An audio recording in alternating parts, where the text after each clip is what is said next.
बुल्ढाना जिले के पुलिस अधीक्षक विश्वपाल सरे के कथित तबादले की पृष्ठभूमि में राजनीतिक तूफान खड़ा हो गया है। इसी बीच कांग्रेस के प्रदेश अध्यक्ष हर्षवर्धन सबकाल ने तीखे बयान कर बुल्ढाना जिले में राजनीतिक माहौल को गरमा दिया है। सबकाल ने मीडिया से बात करते हुए कहा कि क्या ये तबादला अवैध धंधों को फिर से शुरू करने के लिए किया गया है। साथ ही सबकाल ने मुख्यमंत्री देवेंद्र फडणवीस पर भी निशाना साधा और कहा कि अगर तबादले का फैसला राजनीतिक दबाव के चलते लिया गया है तो ये लोकतंत्र और कानून व्यवस्था के लिहाज से बेहद ही खतरनाक है। इस बयान से जिले में अपराध और राजनीति के संबंध एक बार फिर चर्चा का विषय बन गए हैं। ही देवेंद्र फडणवीसांना गृहमंत्री या नात्याने बसलेली कोर्टाची चपराक आहे।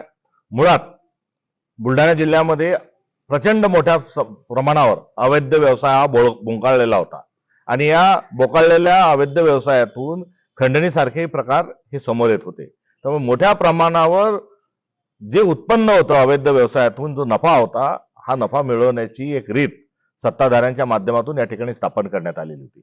गेल्या काही दिवसात काही वाचाळवीरांच्या वक्तव्य असेल किंवा पोलीस प्रशासनाला होत असणारा त्रास असेल, त्यातून पहिल्यांदा अनेक दिवसांनंतर पोलिसांनी सदरक्षणार्थ आणि खलनिग्रहणार्थ अशा स्वरूपाची भूमिका बुलढाण्यामध्ये स्वीकारली होती आणि बुलढाणा जिल्ह्यात गत काही दिवसांमध्ये महिन्यांमध्ये अवैध व्यवसाय पूर्णपणे बंद करण्यात आली होती आणि अवैध व्यवसाय बंद झाल्यामुळे आता सत्ताधारी जे आमदार आहेत हे अस्वस्थ झाले होते। मुख्यमंत्री बुलढाण्यात आल्यानंतर या सर्वांनी काय तक्रार केली की आमचे वर्लीचे धंदे बंद झाले, आमचे तितली पुट्टा बंद झाले, आमचे अजून जे काही अवैध व्यवसाय होते पोलिसांनी बंद केले आहेत, हे सुरू करण्याकरता या एसपींची बदली करा, त्याशिवाय आम्हाला आमचे वर्लीचे दुकानं उघडता येणार नाही, दारूचा अवैध व्यवसाय आम्हाला करता येणार नाही, रेतीची तस्करी करता येणार नाही, त्यामुळे यांची इथून बदली करा।